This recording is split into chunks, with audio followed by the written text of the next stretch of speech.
Michael Shikha Niketan Higher Secondary Government-sponsored co-ed English medium school has taken an excellent initiative of teaching and make our students learn day-to-day lessons through audio and video in our YouTube channel. Teachers of all the subjects are working hard to enhance these online classes in the midst of this pandemic situation.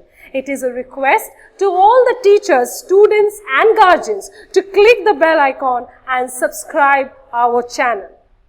Okay, good afternoon, good evening or good morning as per the time you are watching this video. We have come back again, but this time I am not going to teach you grammar. Our subject we are going to lead with the prose section, that is lesson 5, our runaway kite, which is written by Lucy Maud Montgomery. So before I start the video, I am expecting all the students will be opening their book to page 37. So I just give you a 1 second, 2 to 3 seconds of time so that you get ready with the book and you open lesson 5, our runaway kite by Lucy Maud Montgomery, to page 37. So I hope everybody has now come up with the lesson in front of you all. Now let's begin the lesson.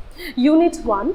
First we say, of course there was nobody for us to play with on the big half moon. We just had to make the most of each other and we did it. Now this big half moon is the name of an island there, and in this particular story we will find there are 3 main characters, that is Philippa, Claude and their father, and the main narrator here is Philippa. In this story, when we will be going through the exuberant details of it, we will find that the main thing in this story is gives the importance or the significance of relationships first, and second it gives a contrast how they used to lead a life in the big half moon island contrasting to the life of the mainland children. So we live on the big half moon island. We, our father Claude and I and Aunt Esther and Mimi and Dick.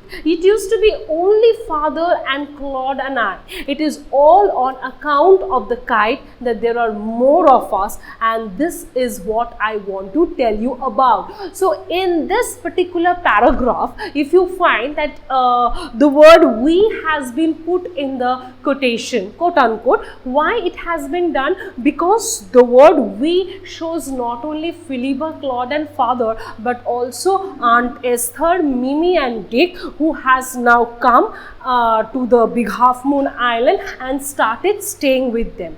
And there is one line, if you follow in the paragraph, that it is being written that it has all happened for the kite. Now you see there is a relevance of the title of the story with the word in this paragraph. What is the title of the story? Our runaway kite. So in this paragraph you get a hint of the significance of the title, like why did Lucy Maud Montgomery has given the name our runaway kite? Because this kite of Philippa and Claude, if as the chapter will progress, you will find out that this kite played a very immense role. The kite that ran away to the mainland played a very immense role and has brought a life-taking change in their life. Now next, the funny part used to be that people always pitied us when the time came for us to return. I apologize, I has missed a paragraph. So let's just in between I have missed a paragraph. If you go to that stanza, if you see, father is the keeper of the big half moon lighthouse. Please underline, you get it in MCQs, like what is the occupation of the narrator's father, like he is the keeper of the big half moon lighthouse.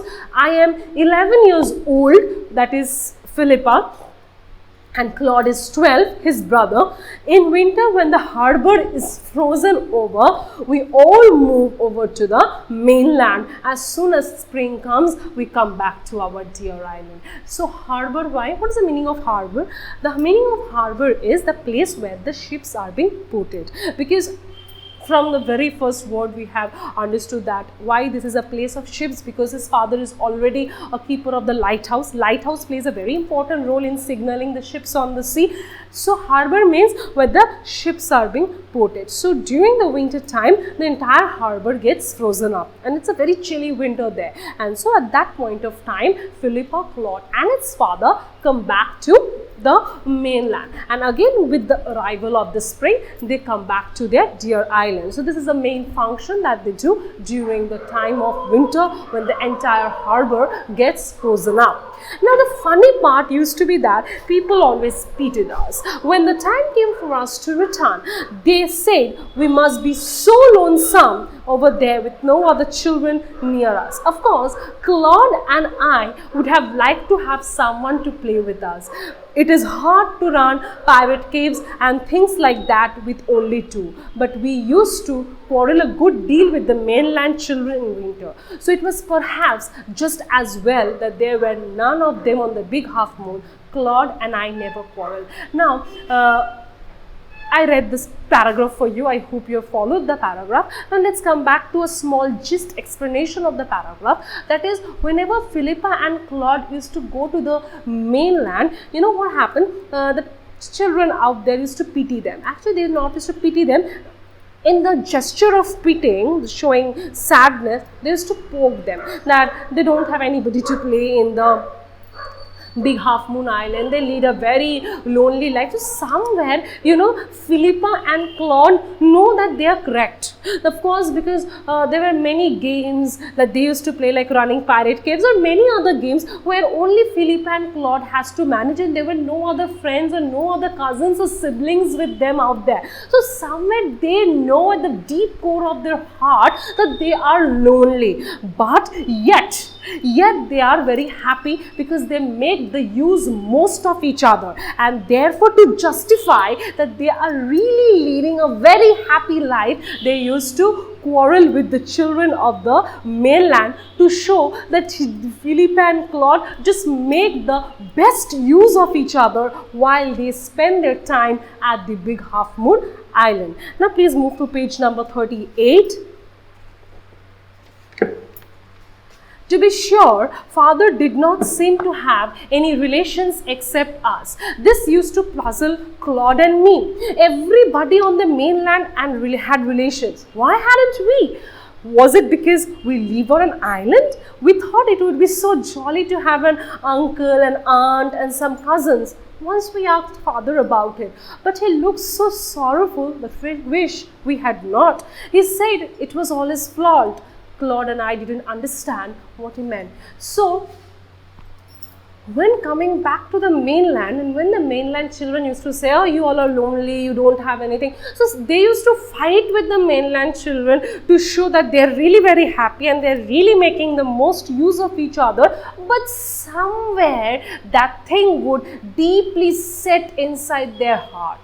Somewhere they used to really feel that yes, the mainland children are correct, but the positive point is that they are so loving to each other that they never showed it to the mainland children that how dejected and frustrated their life is.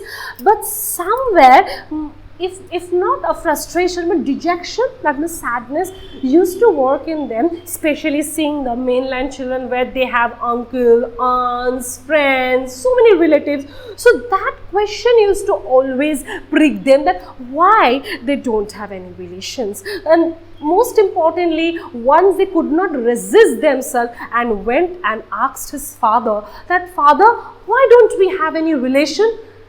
But the expression that the father shared with the children after listening to such a very deep heartening question, the eyes of father was filled with tears. The father was highly sorrowful, and the only thing that he uttered was that it was my fault. And listening to this, these two little children are so understanding that they understood that there is some point of sadness in his father's life and there is some point of sorrow in his father's life. So they did not go to the depth of it, but just left his father and did not poke with the same question again with him.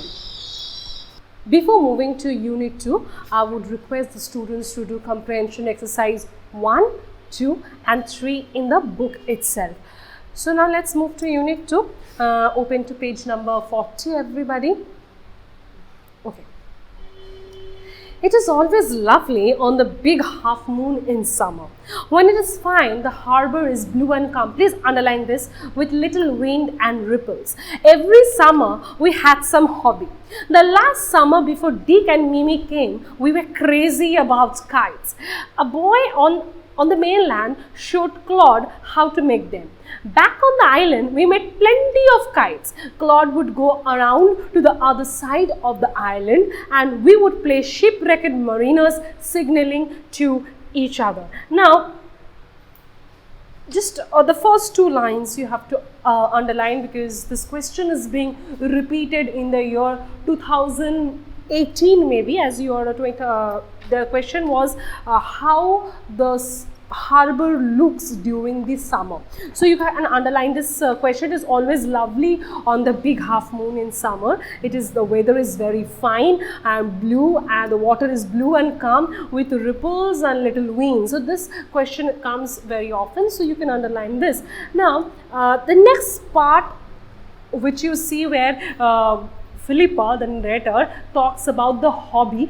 That part also is being often asked in question, like state any one hobby of Philippa and Claude during the season of summer. So what happened in this season of summer? In this season of summer, not 2020 summer, dear students, it is being talked according to the story which Philippa is narrating. So in that particular season, let's use demonstrative adjective, that particular season when Philippa was writing the story, in that season of summer, they found out every summer they find out some hobby to do, and this time they have choose hobby to make kites. Actually, they became very mad and crazy about kites. Why they became crazy about kites? Question can be asked in 1 marks. Because during the season of winter, when they visited the mainland children there taught them how to make kites, and Claude made the best of kites, learned best of kites there, and so he became highly excited to make kites and play with it. And not only this,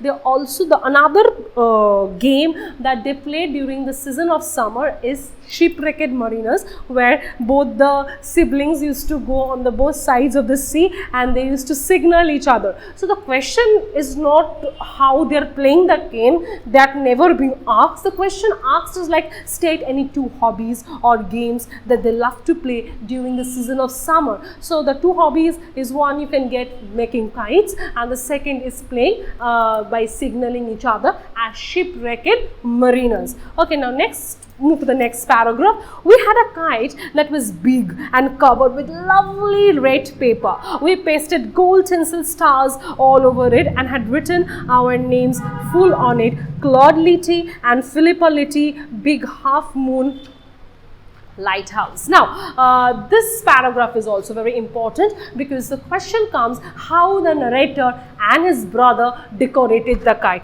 how Philippa and Claude decorated the kite. So this paragraph is also very important. Why? Let me tell you, this Philippa and Claude has decorated the kite with the beautiful, I think, velvet papers, no, lovely red papers, and they have pasted gold tinsel stars. You know, this tinsel means you get it for decoration. You use those plastic materials, the stars that you get for decorations, that is said to be the tinsels. So tinsel stars are being used and they decorated all over the kite, sticking, pasting with gums, all the tinsel stars all over the kite, and on the kite, to make the people recognize the kite has been made by them, they have written Philippa Litty and Claude Litty of Big Half Moon Island. So with the names written on it, they have made their kite float. Now, here in this stanza also we come to know the full name of the narrator and his brother, which can also be asked in the MCQ question. Now, let's come to page number 42. One day, please turn page 42. One day there was a grand wind for kite flying. I am not sure how it happened, but as I was bringing the kite from the house, I tripped and I fell over the rocks. My elbow went clear through the kite, making a big hole. So one day when there was a grand wind, they found it the time to be very much idle to fly the kites. Excited, while he was bringing the kite out of the house, Philippa was highly excited, but while she was running, she tripped over a rock, she fell down, and as she fell down, her elbow went through the kites and the kite totally got destroyed and all their efforts of making it and decorating it also got destroyed. So of course, they were feeling very sad, but they did not set back by feeling very sad. They had to fix the kite. So read this next paragraph, we'll read it, just follow. We had to hurry to fix the kite if we wanted to send it up before the wind fell. We rushed into the lighthouse to get some paper. We knew there was no more red paper. We took the first thing that came handy, an old letter lying on the bookcase in the sitting room. We patched the kite up with the letter, a sheet on each side, and dried it by the fire. We started out and up when the kite like a bird. The wind was glorious and it soared. All at once, snap! And there was Claude standing with a bead of cord in his hand, looking foolish. Our kite had sailed away over to the mainland. So when they had made a mess of like tripping over the rock, and their entire effort of making the kite just went in vain, and just because their elbow just went through the kite, what did they do? Did they sat back crying? No, they hurry up to the lighthouse, and there was no more lovely red peppers there. So what they could get handy is some old letter lying here and there. They didn't know whose letter it was. They got it from the bookcase. They pasted all over, dried it up in the fire, and then they was ready to fly the kites. And while flying the kites, suddenly Philippa finds his brother Claude standing like with a very foolish and a very foolish like face. Why? Because ultimately his kite was being cut off and it flew away into some other direction. Students, next 2 units will continue in my next video, and for this time being, just after listening to my explanations, do comprehension exercise 4, 5 and 6 in your book, and the next explanation will be soon updated. Thank you. Thanks for watching. Leave a like and comment. Subscribe. And do share the video among your friends.